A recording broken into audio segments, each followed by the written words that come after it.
Welcome in on the 2nd of March, 52 degrees, southeast wind at 7. For the most part, will be around 10 to 15 during the mid-morning to mid-afternoon hours. And humidity is 71%. As far as temperatures around the area, pretty much in the 50s. And then I went with cloudy. I was about to go to mostly cloudy, and that probably is the more accurate one right now because that's what we're seeing is some good pieces of, or I should say good shots of the sunshine coming in at times. But again, I think most of us will stay dry today, and there will be periods of sunshine, especially in the morning, but the clouds will start to more or less spread a little bit more this afternoon and could bring a shower, but I think most of us will stay dry today. We'll go with a 40% chance of a light shower passing through the area.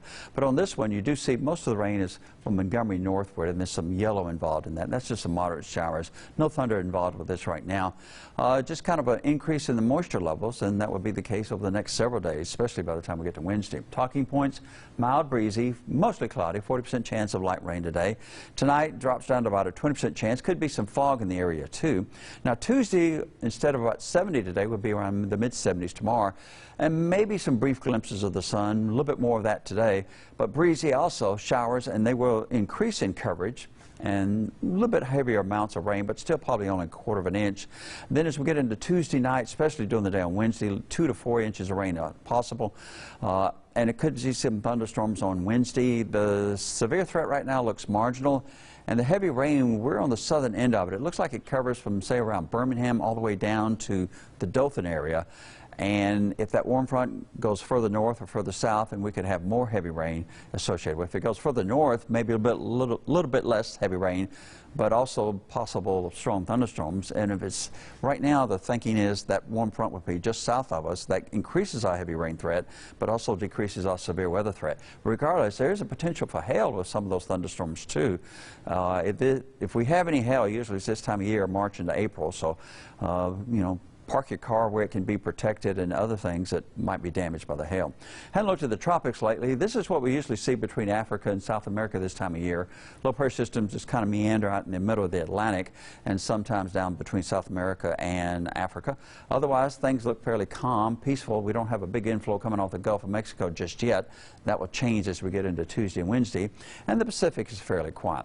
This is the guidance for temperatures, and you see a little bit of green showing up as we go through time.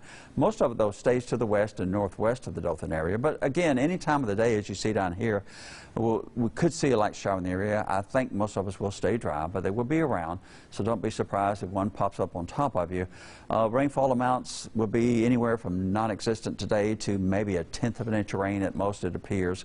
Different story tomorrow. Maybe tomorrow would be from about 1/10 of an inch to maybe 1/4 of an inch, but then as we get into nighttime Tuesday into Wednesday, things really increase. That rain moves through late Tuesday afternoon and Tuesday night, stalls to the south, and then starts coming back as a warm front.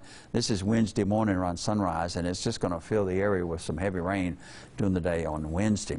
That's that activity moving across the area this morning up in northern Alabama, and you see it kind of hangs away from us. But as we get into the afternoon, there's a few that pop up. Then there's a little lull tonight. As we get into Tuesday, though, more develops to the northwest, and that actually starts to take aim on us as we go through the afternoon. It develops and moves across the area. And then here comes a lot more moisture coming in out of the Gulf of Mexico as we get into early Wednesday. Again, it could be a heavy rain threat, but again, as I mentioned before, there's a pretty good chance that March will turn fairly dry, and we could see a nice warm-up and a dry period next week, maybe some light rain on Tuesday, but it looks like a warm, dry period, and that may extend well into the month of March. And so if we get the heavy rain, then maybe we can just kind of sit back and enjoy the drier weather, because I think a lot of us are looking forward to it after quite a wet winter, but it's been good for the water table and ground situation. As far as the forecast, this kind of shows, I think, what probably will turn out to be the case. That red is the heavy rain area extending from around the Birmingham area down to the Dothan area. That could wobble back and forth a little bit, but we seem to be on the southern edge and a little bit lighter rains to the south. Again, some of that could change. This goes through Sunday, but the rain also will be only going through Thursday. It will be dry after that. Mostly cloudy, breezy, 70 for a high today. Wind south 8 to 16. Again, a 40% chance of light rain. We'll go to about a 50-60% chance, especially by Tuesday afternoon, increasing to 80% overnight Tuesday. 100% chance on Wednesday. 2 to 4 inches likely. We'll say 2 inches are likely, and we'll just have to wait and see where that heavy rain band sets up. Dries out starting Thursday, and then another cold front as a dry front will move through Thursday and cool us off for Friday, Saturday, and Sunday. And overnight lows look like they won't get any colder than the upper 30s for Saturday and Sunday morning.